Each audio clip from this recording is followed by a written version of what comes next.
Good morning, good afternoon, good evening on XRP community. This is the onXRP podcast, and I'm your host, Lee. And today it's an absolute pleasure to introduce you guys to Anna from Yoniverse. So thanks for coming on, Anna. So firstly... Thank you. It's so nice to be here. Oh, thank you for coming on. And I appreciate that time is of essence, especially when you're busy on what you're doing at Yoniverse, right? So tell us a little bit about Anna, about your start in crypto. So I'm would be great. In crypto. I actually started, I don't know, I think I read like a blog or something about Bitcoin in 2013. Yeah. So that was a while ago. I didn't really understand everything, so I tried to mine it on my MacBook Air. I didn't. Yeah, I know. Didn't work, no? No. But I Did you get any? I didn't really understand, to be fair. Maybe. I'm not sure. That it's like long forgotten. You could open that laptop now and it could have millions of dollars on there, right? Yeah, I know. I actually tried to find it like a couple of years back, but I didn't find it. But I don't think, like, I didn't really know what I was doing at all. It was just like this, like the revolution of like money for the people and like all of these things that comes with crypto, and like the idea of Bitcoin really was something that caught my interest. Absolutely. So I think it was more like in an ideological interest way. I didn't know much about technology at that point. Absolutely, but yeah, so I started with that. Great, and that's a lovely story. And was that back in 2013 when you started mining? Yes. Wow. So you've been in cryptocurrency quite a considerable length of time, right? Yeah, I mean, I've continued to like read about it, and I haven't really bought any since then for a long time, until I started working in IT, and I was a development manager at a logistics company, and I was at a fair in Germany, and I read about VeChain doing like a proof of concept with RFID tracking in like Amazon warehouses, and I was just like, what is, like, can I buy this? What is it? And I started talking to people, and nobody knew what it was. Everybody was like, blockchain, what is that? I don't know. This was like maybe 2 years ago. So I got really like nerdishly interested and just read everything I could read about it. And then I ended up in a Facebook group called like Altcoin Holders, I think. Oh, wow. Where it's a really nice man running it. And he has like a Patreon and stuff as well. So I was like, I joined that, and I like asked a lot of questions to people, and I was like, what is this?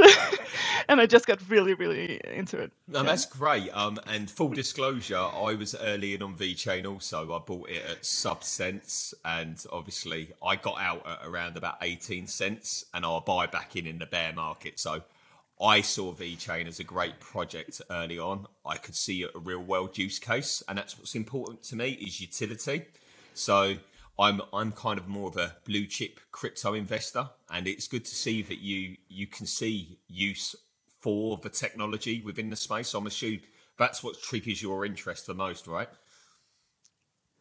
Yeah, definitely. I don't have, like, I think I got some Doge, I don't know, sorry for my pronunciation, by the way, I'm Swedish. So yes. I think I got that like in January or something, where everybody was like doing the Reddit stuff with the stock market, and I was just like, that was also more like a revolutionary thing. I'm really interested in like how people work, and why do you form around something and decide that this is a thing that you all want to do. And like people did that, like people decided to do that and get power. And I was just like, I really wanted to like feel like I was a part of that and like could say that. So I bought like, I don't know, maybe $100 or something. Yeah. And then I sold it again really quickly. But other than that, I'm totally like a utility girl. I'm Absolutely. a huge like tech nerd, and that's what I do for a living. I find tech solutions, and I love doing that in blockchain. It's like, wow, the future of everything I do. Yeah, which is great to see. It's great to see. But just going back to the ideological point of view of cryptocurrency, the idea of giving power back to people, it's a lovely idea, yeah. But realistically, that's never going to happen because the governments are never going to Yeah, I really don't give think. control away and stuff like that. So it's a beautiful idea. And I love to see, let's say, these movements when that herd mentality, everybody gets together and they go for the same goal, right? But unfortunately, we know that the projects, the real utility projects that are working with the regulators and they're working within the framework of working within the current system, they're going to be the real winners, in my opinion. What's your thoughts on that, Anna? I agree. I think where we can see this like really like utopian idea of what cryptocurrency can be, that's usually in the countries that has a really corrupt financial system, where maybe you don't also have a lot of control from like banks and stuff. Like me here in Sweden, they can see everything I do. So I mean, it's not a secret for them. If they wanted to ban cryptocurrency, they could just do it. But like in a maybe a country somewhere in like South Asia or something, it's like people can actually use this and not maybe have that insight from the government yet, in that kind of sense. So in some places it works. It doesn't really work in like the big sense of things. When I talk to new people about blockchain technology, I usually the first thing I tell them is that this is not like, don't think of it as currencies. Think of it as software. You're buying a little piece in a software that will, yeah. So that's more what I think about when I think about I'm of a similar mindset. I absolutely are. So I see myself more as a shareholder in a corporate company. That's how I see my token holding at the moment. So no, that's quite interesting that we share similar views. So let's get on to Yoniverse. Why Yoniverse? So you've gone from Bitcoin mining on your Apple MacBook, yeah? You've gone to going out to work and being a professional, an IT professional, yeah? Then a VeChain groupie, and then utility, and then now Yoniverse. Where was that born from? Because that's like a journey and a half, right? So Yoniverse, talk to me. Yeah, I mean, this just happened. This is like the perfect baby of everything I am and everything I have like experienced in like my professional life and my passions. And really, it's like I'm like a hidden artist, or what you would say. Like I went to art school. Oh wow! Okay. And then I was like really lost when I was younger. I went to art school. I studied military history for a while, and then I realized like I couldn't get a job as an artist. I couldn't get a job as a military historian. Like, what's that even? Like, does anybody work like that with that? So I like reschooled myself again. Went into logistics. I was like, I think there's like jobs here, and there was. And I'm like a people person. I'm very like solutions oriented. So I got into like project management, and then just like rushed into Scrum and Agile, which is what I do now. And I'm like super, super great at it. And it's a lot of fun. So that's like something I do. Nobody knows I do art. It's like nobody in my So this real is life. more of a passion project. This is the real Anna now, right? It's bringing your creativity to the forefront, right? Yeah, because I was like, I just saw like all these like projects pop up on XRP, because I'm a big like XRP fan and follow it, and I saw these projects pop up, and the thought just hit me like a Sunday at 5 or something. I was at home, and I was just like, I've always wanted to do art. I see all these people do art, and I do better art. I think I do better art. Like, I should get my art out there. This is like a perfect opportunity, because that's what you want as an artist. It's like your biggest fear is that nobody's gonna get like buy your art or get it. You can't even give it away. Like, nobody's gonna like take my art and like put it somewhere. So this is like an amazing opportunity to just like get your art out there. I Yeah. didn't care about like selling it or getting money or like building something. I just wanted to like have somebody else have my art. And setting up a trust line for it was like only the people who would want it would set up the trust line. So it was like a perfect solution because I wouldn't have to like try and even give it away. It would just like happen. So yeah, that's like I set up a trust line and I had no clue what I was doing at all. I love the honesty. I love that. It's true. Like if you look at the issuing account for Yonex, which is my token, it has like XRP still in there, Yonix still in there. There's like 25 trust lines for different projects still in there with like tokens. It's just like a mess. Oh wow! But I black holed it, so it's like it's a piece of history from the trust line. It's a piece of history now. That's how I call it. Yes, that's how you view it. That's good. That's good.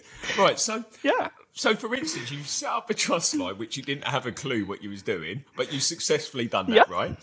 And then because it's all well and good being an artist, right?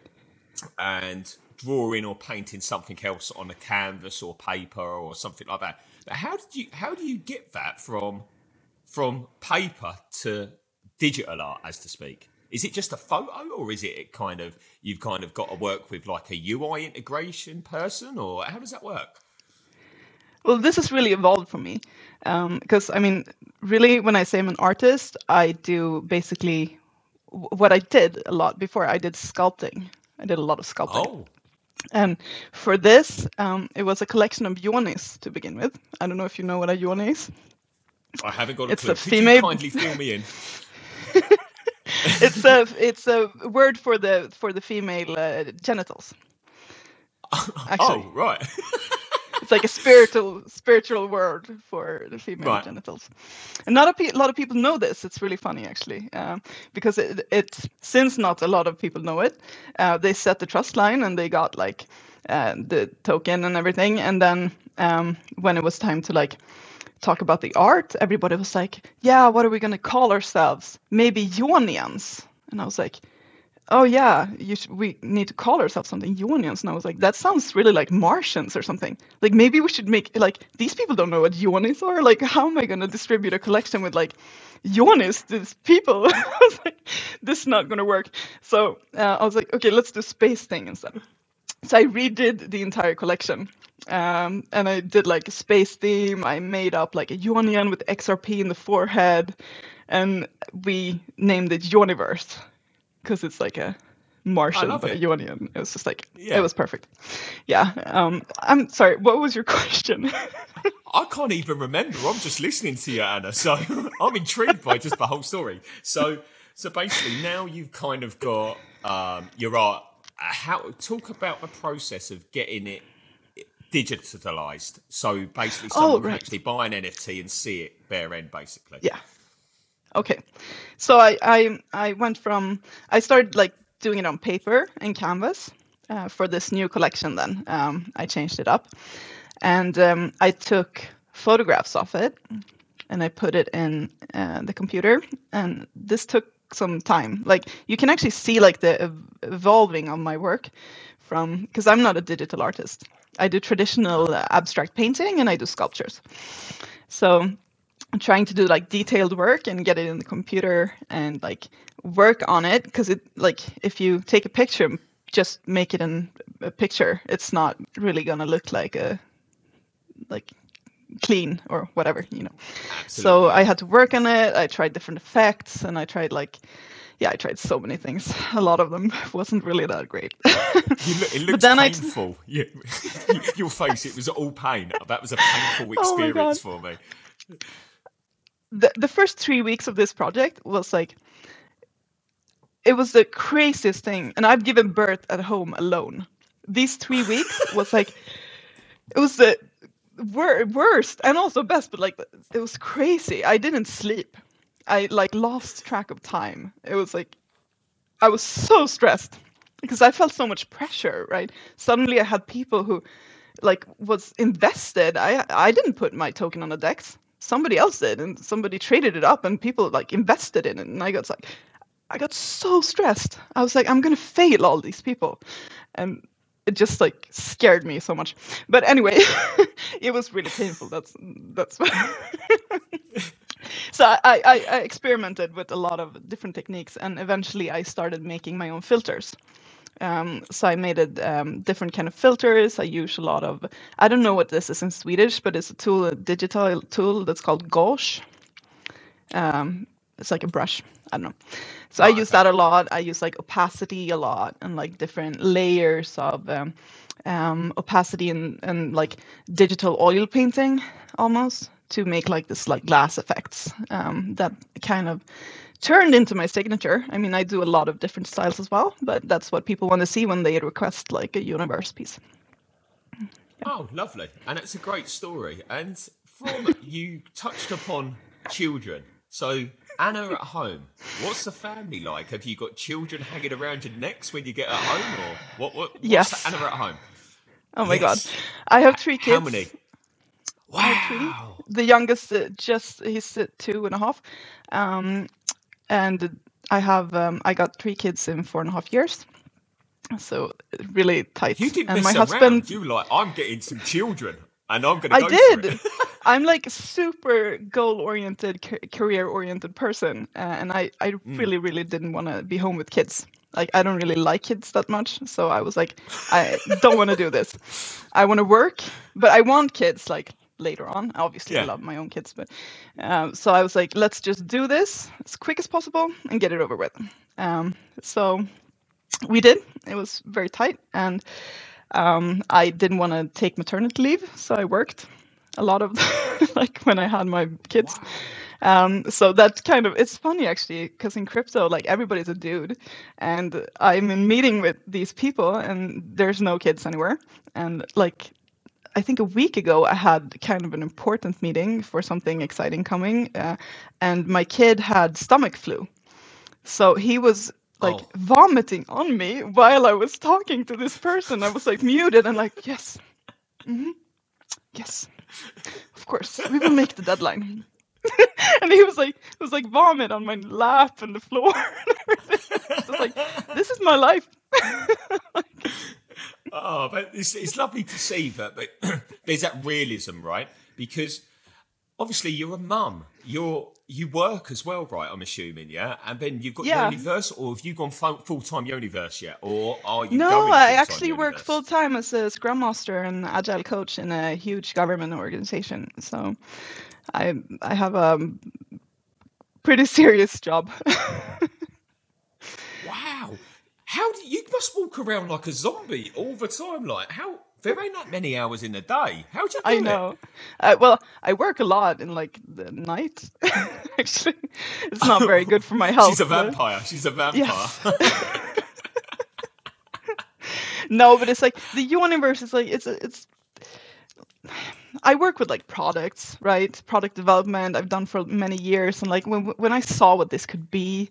And it could be like everything I have ever wanted to do, and like something that other people wanted to do, and like doing this thing, like building it together. It's just like so beautiful. I love doing it so much that it honestly, I'm very, very tired, but it doesn't strain on me as much. Doesn't feel like work.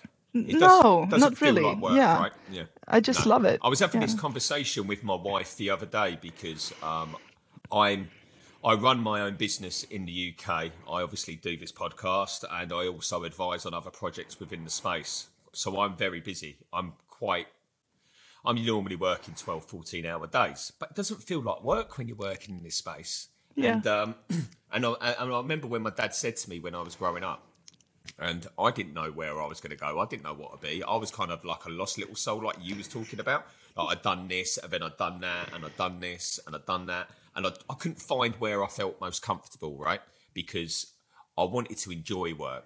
But as soon as I found cryptocurrency and the people from a collaborative side of things as well, everybody's so nice. Everybody wants to work together. Yeah. And I love that. And I almost feel like I found my home, Anna, if that makes sense. Yes. Definitely. And it seems like you've gone through a similar process to me. Yeah, I have. And I think we're like a club, right?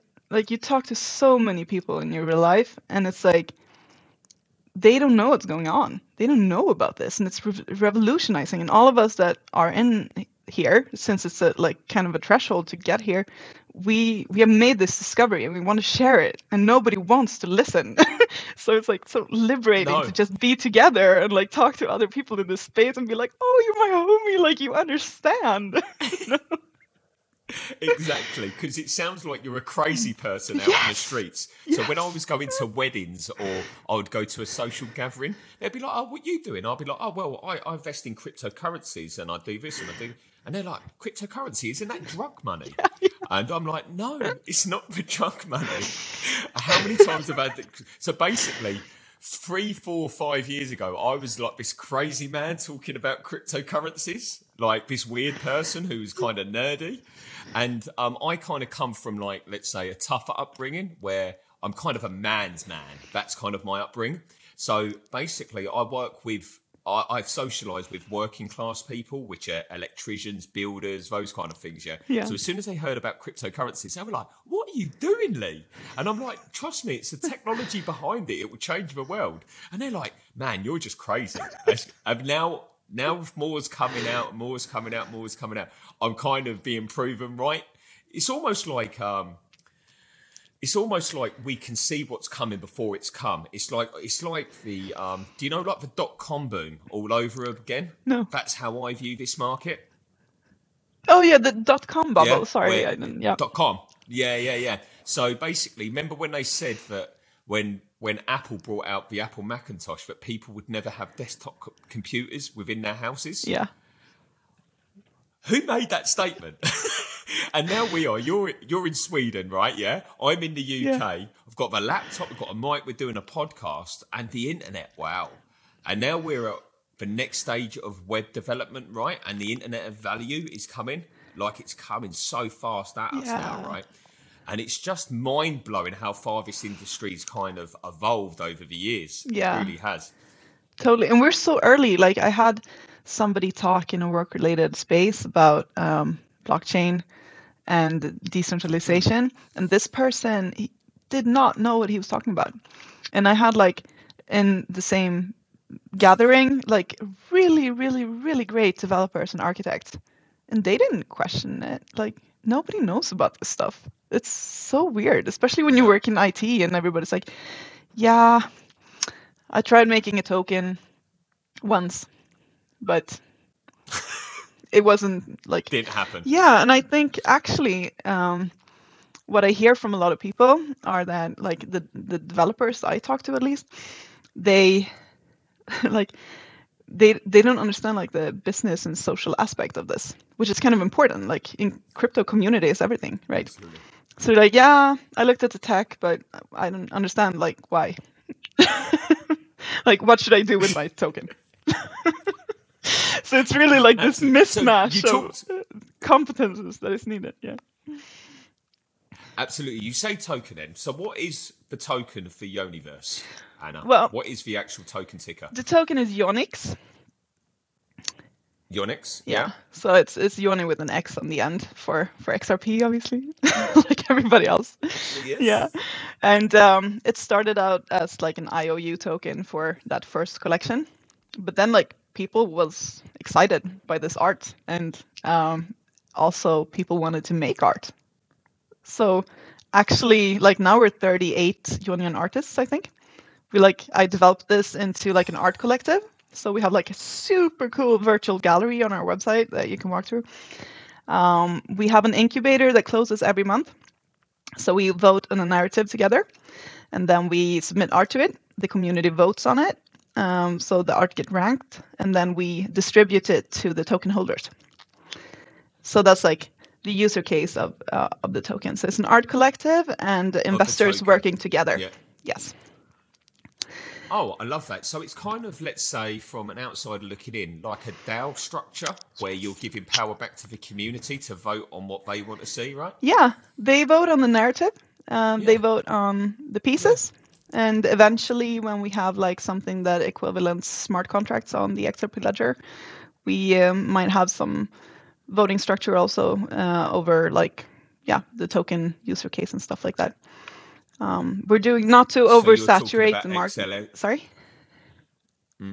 No, that's fine. Sorry, I interrupted. You carry on. Yeah, we don't want to like oversaturate the market with NFTs. So we're doing the last like loyalty drop that we're doing now. We're dropping NFTs every Friday at 12. Well, we're not like, we're waiting for XLS 20D, of course, but we're pre-minting it to IPFS. So everything is like already ready with the metadata and everything, just to for you actually to mint from we have a really cool Discord bot with viewer for the NFTs allocated to your wallet, and you will be able to mint all of it to Zoom when the protocol is released. Do you say protocol for XLS 20D? I'm not sure, but yeah.